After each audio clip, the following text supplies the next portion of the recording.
ഇന്ന് സെപ്റ്റംബർ 8 ലോക ഫിസിയോതെറാപ്പി ദിനം. ആധുനിക വൈദ്യശാസ്ത്രത്തിൽ ഫിസിയോതെറാപ്പി എന്ന ചികിത്സയുടെ പങ്ക് എല്ലാവർക്കും അറിയാം. ഈ ഫിസിയോതെറാപ്പി എന്ന ചികിത്സാ ശാഖയുടെ പ്രാധാന്യത്തെക്കുറിച്ച് ലോകത്തെ അറിയിക്കുക എന്ന ലക്ഷ്യത്തിലാണ് നാം സെപ്റ്റംബർ 8 ലോക ഫിസിയോതെറാപ്പി ദിനമായിട്ട് ആചരിക്കുന്നത്. തികച്ചും ഔഷധരഹിതമായി ശസ്ത്രക്രിയയോ മരുന്നുകളോ ഇല്ലാതെ ഒരു രോഗത്തെയോ രോഗലക്ഷണത്തെയോ ശാസ്ത്രീയമായി വിശകലനം നടത്തി അതിനെ ഫിസിക്കൽ മൊഡാലിറ്റീസ് ആയിട്ടുള്ള ഭൗതിക സ്രോതസ്സുകൾ യൂസ് ചെയ്തോ വ്യായാമ മുറകളിലൂടെയോ ചികിത്സിക്കുന്ന ഒരു ചികിത്സാ രീതിയാണ് ഫിസിയോതെറാപ്പി എന്നുള്ള ഒരു ചികിത്സ. ഒരു മനുഷ്യന്റെ ജനനം മുതൽ ജീവിത അവസാന കാലഘട്ടം വരെയുള്ള എല്ലാ ചികിത്സാ മേഖലകളിലും ഫിസിയോതെറാപ്പി എന്ന ചികിത്സയുടെ പങ്ക് വളരെ വലുതാണ്.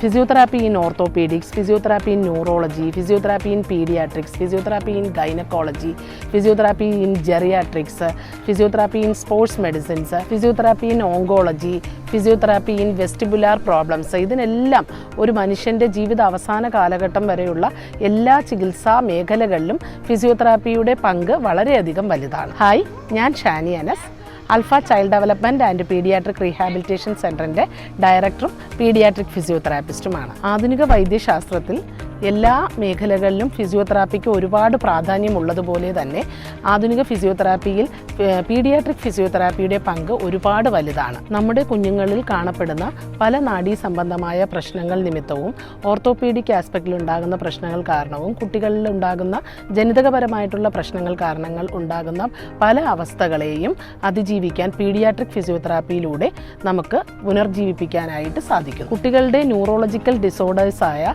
സെർബ്രൽ പാൾസി, ഓട്ടിസം, ജനിതകപരമായിട്ടുള്ള പ്രശ്നങ്ങളായ ഡൗൺ സിൻഡ്രോം, അതുപോലെ ജനിതകപരമായ പ്രശ്നങ്ങളായ മസ്കുലാർ ഡിസ്ട്രോഫി, നാഡീ സംബന്ധമായ പ്രശ്നമായ spina bifida, head injuries, Erb's palsy മുതലായ പല കണ്ടീഷൻസിലും പീഡിയാട്രിക് ഫിസിയോതെറാപ്പിയിലൂടെ കുട്ടികളെ ഒരു ഇൻ്റർവെൻഷനിലൂടെ നമുക്ക് മുഖ്യധാരയിലേക്ക് എത്തിക്കാനായി സാധിക്കും. നമ്മുടെ കുഞ്ഞുങ്ങളുടെ വളർച്ചയുടെ നാഴികക്കല്ലുകളിൽ ഉണ്ടാകുന്ന താമസവും ഹൈ റിസ്ക് ബേബീസായിട്ടും അറ്റ് റിസ്ക് ബേബീസായിട്ട് ജനിക്കുന്ന പല കുഞ്ഞുങ്ങളുടെയും പ്രശ്നങ്ങളെ ഒരു പീഡിയാട്രിക് ഫിസിയോതെറാപ്പിസ്റ്റിന് ശാസ്ത്രീയമായ വിശകലനത്തിലും അതിനനുസരിച്ചുള്ള ഒരു ഗോൾ സെറ്റ് ചെയ്തും ട്രീറ്റ്മെന്റ് പ്ലാൻ സെറ്റ് ചെയ്തും ഇത്തരം കുഞ്ഞുങ്ങളുടെ മൈൽ സ്റ്റോൺസുകളെല്ലാം നമുക്ക് സമയോചിതമായിട്ട് ഇടപെടുകയാണെങ്കിൽ കുട്ടികളിൽ ഒരുപാട് മാറ്റങ്ങൾ ഉണ്ടാക്കാൻ പീഡിയാട്രിക് ഫിസിയോതെറാപ്പിയിലൂടെ നമുക്ക് കഴിയുന്നു. പഴയ കാലഘട്ടങ്ങളിൽ ഫിസിയോതെറാപ്പിയിൽ ഉപയോഗിച്ചിരുന്ന മൊബിലൈസേഷൻസ്, മസാജ് തുടങ്ങിയ രീതികളായിരുന്നു കുട്ടികളുടെ ട്രീറ്റ്മെന്റിനായിട്ട് ഉപയോഗിച്ചിരുന്നത്.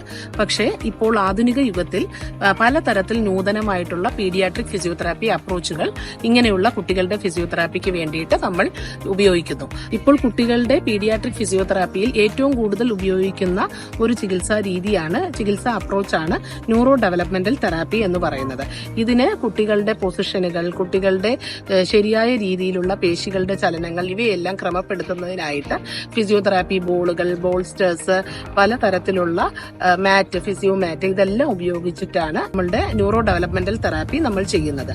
അതുപോലെ തന്നെ കുട്ടികളുടെ പല ടൈപ്പ് ഓഫ് സെൻസറി പ്രോസസ്സിംഗ് പ്രശ്നങ്ങളുള്ള, അതായത് കുട്ടികളുടെ വെസ്റ്റിബുലാർ, പ്രൊപ്രിയോസെപ്ഷൻ ആൻഡ് ടാക്ടൈൽ ആസ്പെക്റ്റിലുള്ള പല സെൻസറി പ്രോസസ് പ്രശ്നങ്ങളെയും സെൻസറി ഇന്റഗ്രേഷൻ തെറാപ്പിയിലൂടെ നമുക്ക് മാറ്റാനായി പറ്റും. ഇതുകൂടാതെ തന്നെ ഹൈഡ്രോ തെറാപ്പി, അതായത് ജലം ഉപയോഗിച്ചുകൊണ്ടുള്ള നമ്മളുടെ വാട്ടറിന്റെ ബോയൻസി ഫോഴ്സ് യൂസ് ചെയ്ത് ഉപയോഗിക്കുന്ന ഹൈഡ്രോ തെറാപ്പി, റൂട്ട്സ് അപ്രോച്ച്, അതുപോലെ ഹിപ്പോ തെറാപ്പി എന്ന് പറയുന്ന കുട്ടികളുടെ പേശികളുടെ ബാലൻസും പെൽവിക് ആസ്പെക്റ്റിലുള്ള മസിലുകളുടെ സ്ട്രെങ്തനിങ്ങിനും ഒക്കെ ഹിപ്പോ തെറാപ്പി എന്ന് പറയുന്നത് ഒരുപാട് സഹായകമാകുന്നു.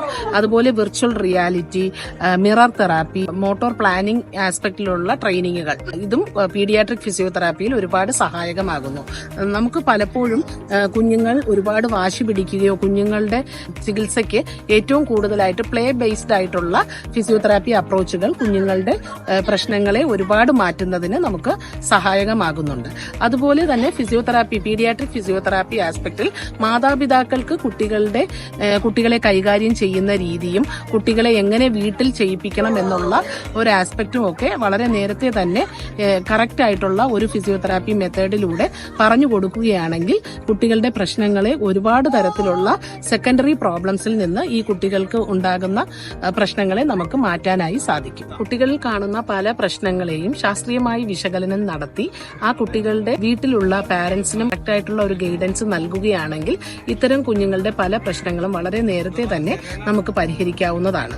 അതുപോലെ തന്നെ ഇത്തരം കുഞ്ഞുങ്ങളുടെ ആക്ടിവിറ്റീസ് ഓഫ് ഡെയിലി ലീവിംഗ് വളരെ ഈസി ആക്കുന്നതിനായിട്ട് പലതരത്തിലുള്ള അഡാപ്റ്റീവ് ആയിട്ടുള്ള ഡിവൈസസ് നമ്മൾ ഉപയോഗിക്കുന്നു.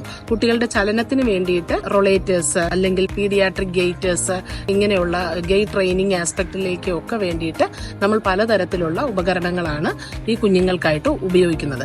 ഇത്തരം ഉപകരണങ്ങളുടെ ശരിയായ ഉപയോഗം മനസ്സിലാക്കി വിദഗ്ധ ഉപദേശത്തോടുകൂടി മാത്രമാണ് ഈ ഉപകരണങ്ങൾ ശരിയായി ഉപയോഗിക്കേണ്ടത്. ഇങ്ങനെ ഒരു കറക്റ്റ് ആയിട്ടുള്ള ഒരു ഏർലി ഡിറ്റക്ഷനിലൂടെയും ഇന്റർവെൻഷനിലൂടെയും പീഡിയാട്രിക് ഫിസിയോതെറാപ്പിയുടെ നൂതനമായിട്ടുള്ള പല മെത്തേഡുകൾ ഉപയോഗിച്ചും നമുക്ക് ഈ വരുന്ന പീഡിയാട്രിക് ആസ്പെക്റ്റിലുള്ള പല പ്രശ്നങ്ങളുള്ള കുട്ടികളെയും സമൂഹത്തിന്റെ മുഖ്യധാരയിലേക്ക് എത്തിക്കാനായി നമുക്ക് കഴിയും.